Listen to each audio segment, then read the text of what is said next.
Ben, posons la question, Anthony, justement, à Manon Aubry qui était avec nous en direct. Je vais reprendre ce que disait Anthony il y a quelques instants, donc différents chevaux de bataille pour vous. Mais la dernière information, c'est cette annonce donc d'un dépôt de motion de censure dès la rentrée. Vous allez donc tenter de faire tomber François Bayrou dans les prochains jours. Oui, je crois que ça ne peut plus attendre, que les Françaises et les Français ne peuvent plus attendre.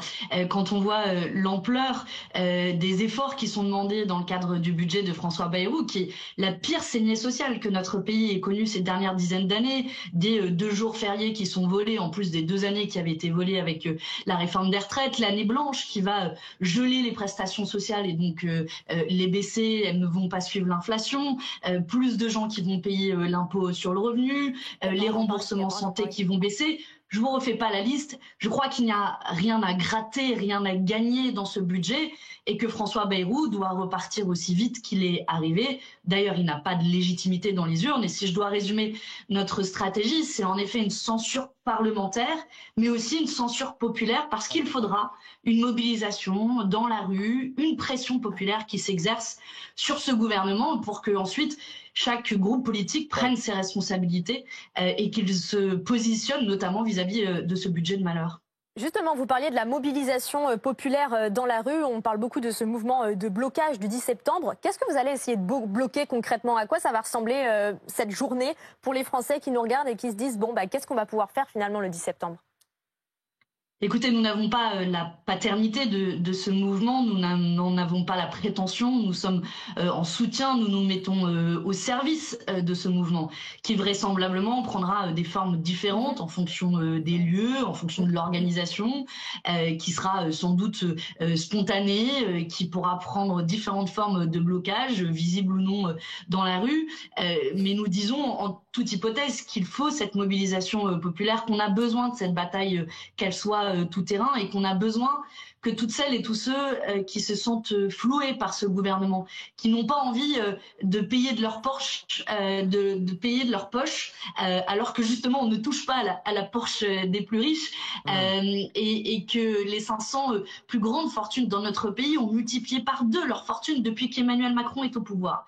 À eux, on ne leur demande jamais des efforts. Pour être concret, pour rebondir sur ces blocages, tout à l'heure on avait le représentant notamment des taxis qui était avec nous et qui lui dit nous le 5 septembre, 5 jours donc avant cette journée de mobilisation, on veut tout bloquer aussi et bloquer même les stocks de carburant. Est-ce que vous pourriez suivre ça, aller jusqu'à bloquer le carburant qui bien évidemment impacterait de nombreux Français qui nous regardent ce matin?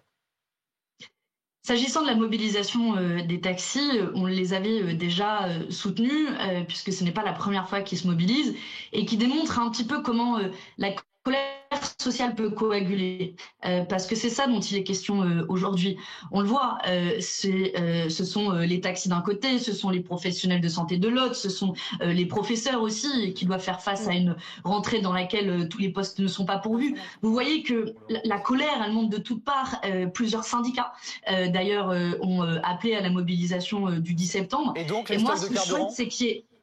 Mais tous les outils de mobilisation seront les bons. Écoutez, le président de la République a convoqué des élections il n'y a pas si longtemps de cela, c'était il y a tout juste 1 an. Il a regardé le résultat des élections, il en a fait une boule de papier et il l'a jeté à la poubelle. Donc si les élections ne sont plus le moyen dans notre démocratie pour se faire entendre, alors la mobilisation sociale, pacifique évidemment, mais la mobilisation sociale reste et demeure le seul moyen pour y arriver.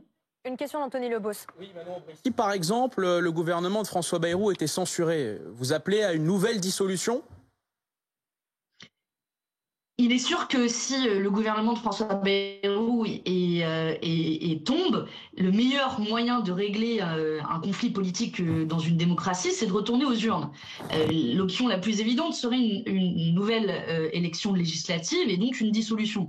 J'ai lu, et vous l'avez peut-être vous aussi dans les pages de Paris Match, une interview d'Emmanuel Macron où il dit lui-même que ce n'est pas l'option qu'il privilégie. Alors, s'il ne souhaite pas une nouvelle dissolution, c'est la question de son départ qui sera de toute évidence posée. Mais puisque s'il vous a déjà répondu, Manon Aubry, on le suit de très près au service politique de BFM TV. Il le martèle, il ne quittera pas son poste avant 2027. Dans tous ses déplacements, il le répète. C'est un peu un vœu pieux ce que vous dites ce matin. Écoutez, mettons-nous concrètement dans la situation où le gouvernement d'Emmanuel Macron, le gouvernement, vous voyez l'absus révélateur, le gouvernement de François Bayrou tombe. Qui il va nommer? Il va nommer Le Cornu ou je ne sais qui d'autre, qui suivra exactement la même politique macroniste et les mêmes causes produiront les mêmes effets. Si le gouvernement de François Bayrou tombe parce que il propose un budget injuste, pensez-vous qu'un gouvernement de Monsieur Lecornu présentera quelque chose de différent? La réponse est évidente, et elle est non. Et donc, dans ce cas, il se posera la même question d'une censure, et vous voyez qu'on sera dans une impasse politique. Et cette impasse politique, elle porte un nom, c'est le locataire de l'Élysée. Si Emmanuel Macron ne veut pas entendre qu'il n'a pas la majorité à l'Assemblée nationale, qu'il n'a pas la majorité dans le pays, alors oui, c'est sa responsabilité qui est posée. Et dans une démocratie, à chaque fois qu'il y a un blocage, le meilleur moyen, c'est de s'en remettre aux urnes et aux électeurs. Merci Manon Aubry. Merci. Merci à vous. Merci d'avoir été avec nous ce matin. Merci également à Anthony Lebos du service politique.